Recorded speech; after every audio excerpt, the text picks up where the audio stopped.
Hello, you Evangelize community. It's Lisa Canning here, back at you for another coaching video. And this month, we are talking about how to start and run a small group. If you are new to these kinds of videos, if you're a new member, coaching videos happen on the second Thursday of every month, and they are practical. They're very how-to. They're very implementable, and we hope they encourage you as well as inform you and give you some really practical tips and tricks and tools to help you in your journey of evangelization. And I want to say a big warm welcome to anyone who's joining us live, and this will be posted again in the your member portal as well in case you can't catch us live. Hello, Josh Canning. And if you have never attended a live video, just one thing I want to encourage is that you can interact in real time. It's one of the wonderful things with Facebook Live. So I invite you to tap the thumbs up button on the bottom right hand corner of your screen, as well as to type in very real time, talk amongst yourselves, talk with me, and we can make this really fun and really engaging. That's the benefit of Facebook Live, which is why we're trying to do this here. But I'd love to know what you think. If you like this format of coaching videos, let us know because we definitely love the feedback. Okay, so small groups. In the member webinar last week, there was a lot of talk about small groups and how they can be really powerful in creating personal transformation. So that's why we thought that it would be a timely thing to talk about how to run and how to start a small group, because they can be very daunting. I think small groups are fairly typical among our Protestant brothers and sisters, and where they have even small group pastors, so people who are literally in charge of running multiple small groups. Since we talked a lot about it in the webinar last week, thought this was very timely. And just a couple definitions to get out of the way before we begin. So when I talk about a small group, I'm talking about a group that is small. So this is not like a lecture. This is not, something where you're gathering in a large hall. These are small groups. It could happen in the church, it could happen in the home, but the whole point is that there's a little bit more of an intimate feeling towards them. People are encouraged to be relaxed, I would say, but really engage in personal relationships. So that's really exciting. So before we jump into it, I just want to share something really fun. I'm coming at you from our brand new car. Are you ready, you Evangelize members? This is our brand new car. It's a new to us. It is a used car, but this is our new passenger van. Since we had our sixth child, we are now a family of 8, and our minivan could not hold us anymore. So I am coming at you in this coaching video live from our passenger van. I hope you like it. All right, so without further ado, let's get into how to start and run a small group. So the first thing is to pick your strategy. And how does a small group fit into your parish's overall strategy for evangelization? My husband just said our small groups hosted in the passenger van. My family small groups, you could argue, are hosted in our passenger van. But I would say that you would typically host a small group in your home. Thank you, Joshua Canning.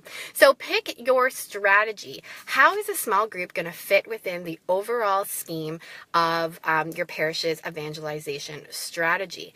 And what do I mean by this? So just give you a practical example. At our home church in Toronto, we are running our small groups as a follow-up to Alpha. So people run through Alpha and then they're invited to join a small group. And we're essentially following the model of St. Benedict's Parish in Halifax, where they do something similar. So they have multiple Alphas running. They have multiple what they call connect groups.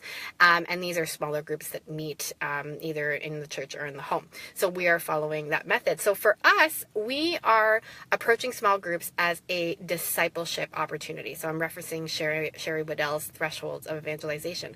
And you can learn more about that in the tools section of Evangelist Basecamp. So essentially, you want to have a sense of the strategy. Is this going to be something that's going to be discipleship, like I just mentioned, where you're sort of assuming that people are coming in at a certain level and you're able to go much deeper with them in small groups? Or is a small group going to be used as an evangelization tool? Is this something that's just going to go out to the masses and you want lots of different kinds of people to join you? So definitely pick your strategy. And one thing I want to mention is there are a lot of our members who say, well, you know what? It's actually really hard. I don't feel like we have a strategy for evangelization. Well, listen, If you don't have a strategy at your parish for evangelization, this is a great way to start, because this can begin anywhere. You can just be talking to people after Mass and say, hey, do you want to come to my house for dinner? We're getting together with a couple other couples. And a small group could evolve as organically as that, but then with a whole bunch of intention as well, because then you can set the next week or the next meeting time, and then the next meeting time. So if you feel like you don't have a sense of strategy in your parish for evangelization, this could be a great way to start. So the first step in starting and running a small group is to pick your strategy. The second step is, who is this small group for? So again, to give you a practical example, we know of a parish out in Hespeler, Ontario, which is just west of Toronto, that runs small groups for all kinds of different kinds of people. So they've got a small group for stay-at-home moms. They have a small group for working professionals. They have a small group for retired individuals. I know of several parishes in Toronto that have really successful men's small groups. Some do them over breakfast. And I know of a couple, and I think Ron Huntley, if I'm not mistaken, out in Halifax, also runs a small group for runners, I want to say, or people who are athletic, something like that. So you can target your small group around particular groups of people, and that can be a really, really successful strategy. Which leads us to our third point in running a small group, is to pick your invitation strategy. So this is really fun. This is like a business practice. The better you know your target market, the easier in a way it is to advertise to them or market to them. I would argue it's very similar for a small group. So if you target your small group to a really specific kind of person, then go and invite them wherever they are. So for example, if you want to do a small group for mums, then go to the school and put a posting in the school newsletter or in their Facebook community. If you wanted to do a small group targeted towards, let's just say like working professionals, why not do an advertisement, for example, in the local health club where many of these business owners go, or potentially in a professional publication, for example, where a lot of these people might be. Essentially figure out, especially when you know your strategy, and if you are targeting a really specific group of people, go to wherever they are. And then of course you can, your invitation strategy. Oh, James is here with me. This is James. He's just waking up. Are you just waking up? Hello. And of course your invitation strategy can also happen at Mass. So if you were going to use small groups for evangelization purposes, then you could hi, baby. James is saying hi to all of you. Oh, Josh Canning just gave his son a bunch of likes. Okay, guys, hang on. The beauty of live video, we're going to try to keep going. I'm going to see if I can get him to be okay. Otherwise, I'll come back. Hold on 1 second. Hello. James, are you ready to be part of our video? There we go. All right. I think we're okay. James, are you okay? I think we're okay. All right. So, pick your invitation strategy. And what I was just saying before was that if you are going to make your small groups about evangelization, then why don't you ask your parish pastor to do a homily on this topic and invite people to small groups after the fact. I think that could be really interesting. So number 3 is pick your invitation strategy. Number 4 is to pick your format. So what is it you're going to do at these small groups? For example, do you want it to be a program based? So something like Discovery by CCO or like Alpha. There's a program I'm dying to check out called The Wild Goose. So pick the format that you would like to run. What we're doing at our local parish is, again, we're modeling St. Benedict's, where there's going to be a lot of time for small groups. There's going to be some prayer, some praise and worship and prayer ministry, and a talk given by a lay person. So I'm really excited about that, and we'll definitely let you know how our first small group goes very soon in the Facebook group. So the 4th thing is to pick your format. 5th thing is to think through logistics. So where will it be? Will it be in someone's home? Will it be in the church? Will you offer babysitting at it? That's one thing that's been really successful for us to draw families with young children. Just doing that has been pretty amazing. Think about food. Where will the food come from? We're doing a potluck, just to give you a practical example in our case. And yeah, so just think through some of the logistics. That's the 5th step. Number 6 is, and we would encourage you to keep it on a regular schedule. And what my gut is saying is to start with once a month. I know of many of my Protestant friends that do small groups once a week, but I would say especially if you're not, this is not part of your parish culture, to potentially try once a month and then to grow from there. But to keep it regular, keep it at the same place, keep it at the same time, so that people get in the habit of coming. I think sometimes when we try to bounce around between, many different times or places or whatnot, it can get a little bit confusing. And so I think to develop a habit and a routine can be really helpful.